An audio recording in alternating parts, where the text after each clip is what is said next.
Les premiers territoires engagés pour la nature ont été dévoilés à l'occasion de la 9e édition des Assises nationales de la biodiversité. Au total, 65 communes, intercommunalités et syndicats qui étaient candidats ont obtenu une reconnaissance au titre de l'initiative. Territoire engagé pour la nature, c'est une initiative nationale qui est portée par le ministère de la Transition écologique et solidaire avec Régions de France. Elle est appuyée par l'Agence française pour la biodiversité avec les agences de l'eau, ça c'est au niveau national, mais surtout elle est déployée en région. Et en région, elle est portée par un collectif régional.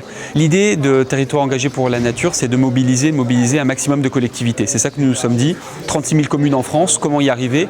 On ne peut pas toujours compter que sur des champions. L'idée c'est de donner une possibilité pour la commune qui a envie de progresser sur la biodiversité, de faire un premier pas et de l'appuyer et de reconnaître cet engagement. Pour candidater, les collectivités ont dû définir un programme d'action en faveur de la biodiversité sur plusieurs années. Leur dossier a ensuite été analysé par un jury régional. Le rôle des ARB, c'est vraiment de dire « Ok, vous avez envie de faire, mais vous ne savez pas exactement comment faire ou vous avez peur de mal faire. » Nous, on va vous mettre en lien et avec les acteurs du territoire, les associations, le monde de la recherche, le monde des entreprises aussi qui interviennent sur votre territoire. Et on va faire en sorte que cette dynamique, elle se mette en route. Moi, je crois que ce qui est motivant pour les collectivités, c'est à la fois la reconnaissance que ça génère et puis l'annonce d'un accompagnement. C'est vraiment tout l'enjeu parce que pendant trop longtemps, ces questions de biodiversité ont été vraiment le fait de spécialistes. C'est des plans d'action qui peuvent être sur différentes thématiques. Ça peut être de la mobilisation citoyenne, ça peut être des communes qui partent sur des atlas de la biodiversité communale, pourquoi pas de verdir des cours d'école. Tout ce qu'une commune peut faire pour la biodiversité au bénéfice de ses habitants, c'est ça que nous attendons.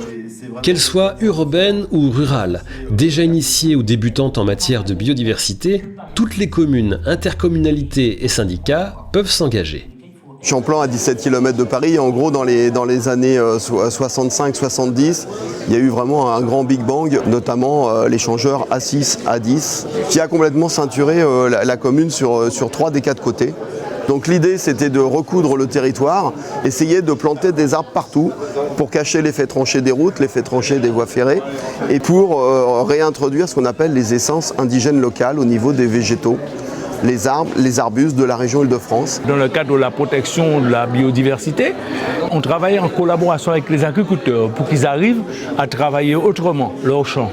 Mais comme on est aussi dans le combat pour l'adaptation au changement climatique, on a fait une étude et on travaille sur la réhabilitation des mares, de ce qu'on appelle des mares, pour garder l'eau. Toutes les communes de chez nous ont un littoral. Souvent, on mettait des anciennes décharges au bord de la mer et c'était à proximité d'une mangrove.